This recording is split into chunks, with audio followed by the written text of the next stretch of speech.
Kita sudah seperti yang Mas Menteri sampaikan belum sampai 2 minggu kita udah gitu ya, dan juga ini adalah bentuk dari komitmen kita terhadap dunia pariwisata dan ekonomi kreatif. Dan terus terang atas izin Pak Kapoksi, Pak Sofiantan yang ada di daring saat ini, kami ingin menyampaikan apresiasi dan juga dukungan terhadap apa yang disampaikan dan dipaparkan oleh Mas Menteri dan juga dengan jajarannya selama 3 kali pertemuan ini. Ingin memberikan catatan karena terakhir kita bertemu, saya menyampaikan masukan terkait dengan perhatian dari Kementerian Mas Menteri terhadap para pelaku wisata dan ekonomi kreatif. Dan saat ini saya juga melihat Mas Menteri sudah menyampaikan presentasinya secara kualitatif bagaimana kementerian yang Anda pimpin itu memperhatikan bukan hanya sektor pariwisata tapi tenaga medis juga. Ini kita harus apresiasi. Jadi saya sebenarnya sih kalau melihat Mas Menteri orang media, Mbak Wamen orang media, ini harusnya dikapitalisasi. Tapi ternyata Mas Menteri dan Bu Wamen ini baik hati, rendah hati dan tidak sombong gitu ya. Kita minta dulu baru ceritain apa yang dia lakukan. Padahal kita udah pingin mengkapitalisasi ini. Tapi nggak apa-apa. Yang penting akhirnya disampaikan kepada kami bahwa ternyata bukan hanya ngurusin pelaku pariwisata, tapi juga tenaga medis juga diurusin. Bahkan juga menyiapkan transportasi. Dan sudah tepat sasaran dengan bansosnya Balasa ya, dengan Balasa termasuk juga pembuatan master kain. Saya lihat kalau yang konsisten pakai master kain ini Ibu Hetifan yang dari Kalimantan ini, motifnya motif Dayak gitu ya. Kalau dari Pak Menteri dan Bu Wamen sendiri telah membuat 285.000 masker kain, saya paham kenapa Ibu Ketua saya buat di dapil 17.000. Artinya yang dilakukan oleh Pak Menteri dan jajaran adalah menggerakkan sektor ekonomi kreatif yang pabriknya mungkin tutup, mereka tidak dapat pekerjaan dan lain sebagainya. Jadi ini yang menurut saya Mas Menteri harus dikapitalisasi supaya ada optimisme. Bukan monarsis tapi ada optimisme lah. Jangan melulu urusannya susah-susah terus gitu loh. Ya. Dan yang kedua, saya juga apresiasi adanya sudah ada perubahan dari arah program.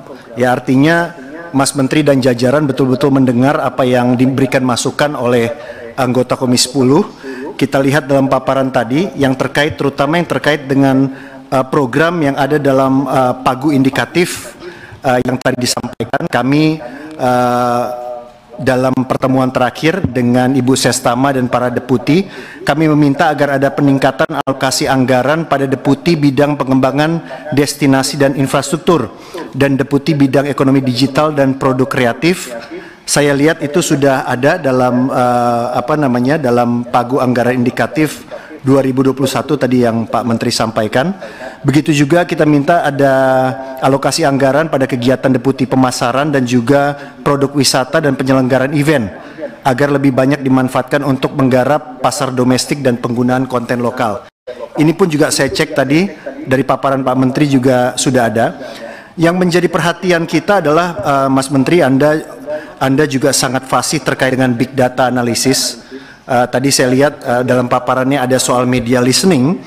Saya senang Anda menyampaikan itu karena terus terang dalam pertemuan terakhir saya mengatakan bahwa jangan-jangan dari big data dan media listening kita bisa menemukan satu terobosan yang membangkitkan pariwisata kita. Mas Menteri selalu konsisten membandingkan kita yang selalu diawasi dengan negara luar. Ya, saya ikutin terus dari pertemuan kita pertama. Bagaimana Mas Menteri itu sangat protektif terhadap Indonesia dan sangat memperhatikan intelijen dari luar. Dan sangat kompetitif. Itu yang saya catat, sangat kompetitif. Itu bagus, kita punya menteri kompetitif dengan menteri pariwisata yang lain, yang di luar. Nah, ini harusnya media intelijen ini justru bisa menjadi semacam indikator dari strength, weakness, opportunity, dan threat kita. Gitu ya. Karena kalau lihat Mas Menteri hadir waktu Bapak Presiden yang sangat energik menyampaikan tentang kita harus berpihak terhadap anggaran ini harus dialokasikan, ini harus menggerakkan ekonomi yang ada di tengah masyarakat dan lain sebagainya. Ini harusnya media listening dan juga media intelligent big data ini bisa kita gunakan untuk kita membuat satu program. Membuat satu program yang mungkin juga mengedepankan kekuatan lokal kita, Mas Menteri. Ini yang mungkin menjadi catatan dari Komisi 10, agar kita juga bagaimana tidak hanya melulu fokus pada membawa wisatawan internasional ke dalam negeri, tapi bagaimana kita memperbaiki ekosistem Wisnus ya. Ini bukan karena menterinya Wisnu Tama gitu ya, Wisnu gitu ya, Wisnu tapi wisatawan Nusantara ini kalau kita kembalikan kepercayaan mereka, percaya deh. Kita kalau udah bikin trending topik, kalau udah bikin sesuatu yang viral di Instagram dan di Facebook, kita bisa menggerakkan sendiri kok. Ya. Anak-anak wisatawan kita itu bisa membuat sesuatu yang viral, menggerakkan wisatawan internasional untuk percaya kepada kita.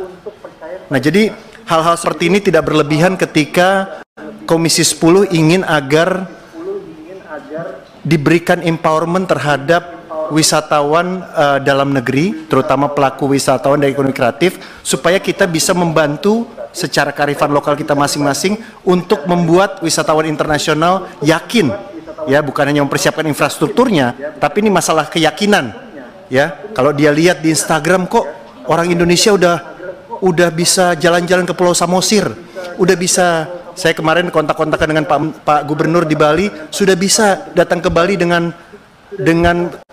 disiplin protokol kesehatan dan lain sebagainya. Kenapa kami tidak? Gitu ya. Jadi justru kita yang memberikan contoh kepada mereka melalui sosial media. Therefore, Pak Menteri juga bisa mengoptimalkan anggaran untuk pemasarannya dan menggunakan masyarakat Indonesia untuk bisa mengekokan ya kondisi yang ada di Indonesia. Dan yang terakhir Pak Menteri terkait dengan tambahan pagu anggaran indikatif yang disampaikan 3,8T, ini bisa banyak, bisa kurang.